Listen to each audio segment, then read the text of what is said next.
Erokamano ahinya nikech bembo bende biro kata mana gi weche mang'eny. Bembo osebiro orocho ratiro mare samoro nyathi ma bende tin. Waseneno kata mana nyithindo ma ibambo matho. Ng'ato bambo nyathi ma dhi wit nyaka kata mana ei niang' kata mana i puodho moro. Waseneno nyithindo ma bende ibambo mineno ka koro nyathi kata mana somo ok onyal chomo godo tir nikech ma en gi ich samoro mi kata mana kute mag ayaki tuo do magitimore. Ere kaka onyalo kata mana educate jonyuol jorit mar mondo mi oyang. Nitie kata mana nyithindo mibambo to bok wach ne jonyuol gi samoro nikech ok gichiegni kodgi. Ing'eni ka natin to nitie wer moro manwa wero niya, these are my private parts, nobody should touch them. To wasiemo private parts ka gika wasiemo Kik ng'ato mul. kik ng'ato mul. To ing'eni an gi shida gi werno nikech koro mano siemo ni ng'ato nyaka ta mako lweti nikech lweti to koro kan lweti to private kata wi nikech wi ni to private kata bam ni nikech mano to private. Asenyo kata mana nti school moro ka were. Ineno. Koro from a young age onego wa train nyithindwa ne consent. Nitie gimiluongo ni personal space. Personal space en ni koka mi rusa mi kiki maka to kiki maka.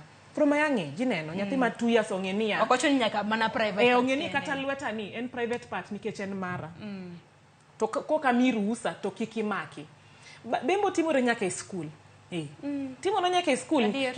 Japuonj ose timo nyathi madongo to by the time you realize to the damage has been done. Ineno. Nitie gik moko mang'eny matimore ne nyithindo manyiri. To bende nyithindo machuo. Lakini nyithindo manyiri, research wacho ni nyithindo manyiri cases mag gender based violence gin the major victims and affected people.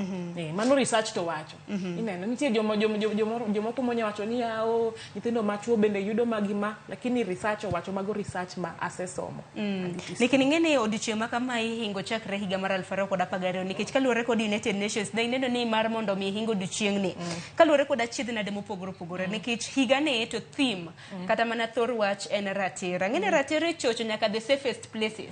Waseneno kata mana nyithindo manyiri ratich gi ichocho nyaka e kanise mopogore waseneno ka koro kata mana pastor iwacho ni jalemo jadolo bende koro chocho nyaka nyathi. Nitie to it's very sad.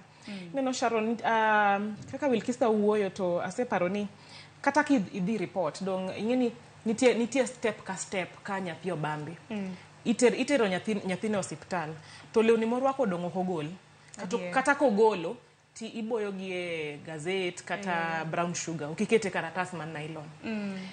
To itero nyathino e hospital. To nitie hospital mang'eny man gi weche chuech ineno koro kisedhi ti wacho ni ma to wach chuech. It's a gender issue to gikonyi. To gitimo nitie gimiluongo ni post rape care. Nitie form moro ma daktari no odhi fill. Asto now idhi e police station ti igo report. Lakini gimanya wacho ni ing'eni the system in Kenya oken survivor centered. Survivor centered niya dong nyathini dong oserepi en perpetrator centered. Dong wanya wacho ni for example wat moro dong obambo nyathi. Dong ng'ani dhi maki. Lakini kose dhie court to dong samoro doho no bawe. Kata dinde nitie bail lakini bond. Ng'ano koduogo to dhi duogo kanyo. Wawach ni ng'amo bambo nyathino mano baba umo bambi. Odhi duogo kanyo. Dong mane ot kanyo. Ot kanyo. Bwasenya ni nyathini dwa dhi kanyo. To mang'at mabende chunye so mano survivor centered koso perpetrator centered. Nikech nyathini en gi mental health issues. Baba uni ema chulo ni school fees, chiemo muchiemo en opidhi kakidak to kose duogo to koro dongine okelo stress ne mama udongine manifula. Ineno. Koro onego wa strategize kata ka joka ng'ato. Ing'eni kata ka nyithiona gini system ni en perpetrator centered koso survivor centered.